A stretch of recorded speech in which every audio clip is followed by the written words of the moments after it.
नमस्कार। तो चलिए आज बात करते हैं उत्तर प्रदेश की उस 50,000 शिक्षक भर्ती की जिसकी हर तरफ चर्चा है। क्या ये सिर्फ एक अफवाह है या इसमें कोई हकीकत भी है, या फिर ये सरकार की कोई बहुत सोची समझी रणनीति का हिस्सा है? आइए तथ्यों के आधार पर इस पूरे मामले को समझते हैं। देखिए, इस पूरी गुत्थी को सुलझाने के लिए हम इन सभी पहलुओं पर गौर करेंगे। शुरुआत करेंगे उस अफवाह से, फिर देखेंगे कि पुरानी भर्तियों के विवाद इस कहानी में कहाँ फिट होते हैं और सरकार की नई रणनीति क्या हो सकती है। और हाँ, सबसे आखिर में जो अभ्यर्थी तैयारी कर रहे हैं उनके लिए इसके क्या मायने हैं।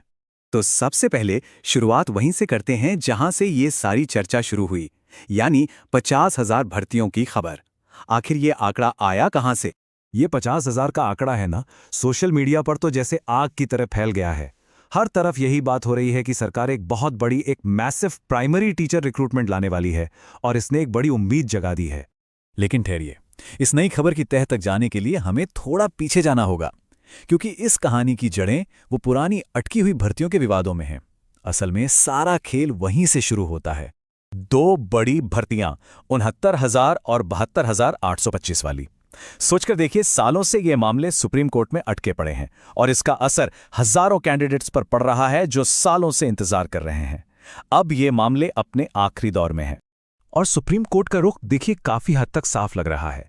कोर्ट उन लोगों के पक्ष में है जो सालों से इस लड़ाई को लड़ रहे हैं। साफ इशारा है कि जिनके अधिकारों के साथ छेड़छाड़ हुई है उन्हें राहत मिलनी चाहिए। अब कोर्ट के इसी रुख को देखते हुए सरकार भी अपनी चाल चल रही है, एक नई स्ट्रैटेजी बना रही है और इसकी नींव रखी गई लखनऊ में हुई एक हाई लेवल मीटिंग में। तो लखनऊ में शिक्षा विभाग के बड़े बड़े अधिकारी इकट्ठा हुए। देखिए, कागज पर तो कहा गया कि मीटिंग कोर्ट केसेस पर चर्चा के लिए है, लेकिन अंदर की खबर यही है कि इस मीटिंग से एक बिल्कुल नया प्लान निकल कर आया है। तो फिर सवाल उठता है कि इस मीटिंग का असली मकसद क्या था। एनालिसिस तो यही कहता है कि सरकार सीधे सीधे याचिकाकर्ताओं को नियुक्ति देने से बचना चाहती है, मतलब याची लाभ से बचने का कोई रास्ता ढूंढ रही है। और सरकार जो ये रास्ता निकाल रही है ना, ये बिल्कुल वैसा है जिसे कहते हैं एक तीर से दो निशाने, मतलब एक ऐसा सॉल्यूशन जिससे एक साथ कई मसले हल हो जाएं। अच्छा, इस स्ट्रैटेजी को समझने के लिए हमें थोड़ा इतिहास में जाना पड़ेगा।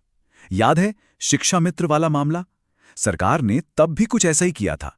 सुप्रीम कोर्ट के विवाद को सुलझाने के लिए एक नई भर्ती निकाल दी और शिक्षा मित्रों को उसमें स्पेशल वेटेज दे दिया। खेल समझ रहे हैं? तो लग रहा है कि सरकार वही पुरानी सफल प्लेबुक फिर से इस्तेमाल करने वाली है। स्टेप 1, कोर्ट के सामने 50,000 नई वैकेंसीज का एक बड़ा सा ऑफर रखो, और स्टेप 2, जो पुराने मामलों के याचिकाकर्ता हैं उनको इसी नई भर्ती में एडजस्ट करने का रास्ता बना दो। और यहां पर सबसे दिलचस्प चीज ये है कि सरकार पुराने कैंडिडेट्स की जीत को आसान बनाने का भी प्लान कर रही है। कैसे? उन्हें उम्र में छूट देकर, या फिर एक्स्ट्रा मार्क्स जिसे हम भारांक या वेटेज कहते हैं देकर, ताकि वो इस नए कंपटीशन में आगे निकल सकें। लेकिन इस पूरी शानदार स्ट्रैटेजी में एक बहुत बड़ा लेकिन है, एक ऐसी अड़चन है जो इस पूरे प्लान पर पानी फेर सकती है। और वो अड़चन क्या है? सबसे बड़ा सवाल, बीएड कैंडिडेट्स का क्या होगा? ये वो सवाल है जहां आकर सारी स्ट्रैटेजी फंस जाती है। देखिए, प्रॉब्लम यह है कि 69,000 और 72,825 वाली भर्ती के बहुत सारे याचिकाकर्ता बीएड डिग्री वाले हैं। अब अगर बीएड प्राइमरी के लिए एलिजिबल ही नहीं है तो सरकार उन्हें इस नई प्राइमरी भर्ती में एडजस्ट कैसे करेगी? ये तो एक लीगल पैराडॉक्स हो गया ना। एक तरफ आप उन्हें रास्ता दे रहे हैं, दूसरी तरफ नियम उस रास्ते को बंद कर रहे हैं। तो इतनी सारी बातों का जो लोग तैयारी कर रहे हैं उनके लिए क्या मतलब है? चलिए इस पूरी पिक्चर को उनके पॉइंट ऑफ व्यू से समझते हैं। देखिए, इससे एक बात तो साफ है, पुराने विवादों को खत्म करने का सबसे आसान रास्ता एक नई भर्ती ही लग रही है। लेकिन इसका मतलब यह भी है कि कंपटीशन बढ़ने वाला है, क्योंकि पुराने कैंडिडेट्स को स्पेशल वेटेज मिल सकता है। सरकार के लिए तो ये विन विन है। वो कह सकती हैं कि हमने तो जॉब्स निकाली। तो इस सबके बीच सबसे सही कदम क्या है? अपनी तैयारी पर फोकस बनाए रखें। तो आखिर में बस यही सवाल बचता है कि ये जो नई भर्ती आने की बात हो रही है, ये सभी के लिए एक मौका है या सिर्फ पुराने झगड़ों को सुलझाने का एक समझौता? जो भी हो, एक बात तय है, विवाद खत्म होंगे और प्रोसेस आगे बढ़ेगा। इसलिए तैयारी में कोई कमी नहीं होनी चाहिए।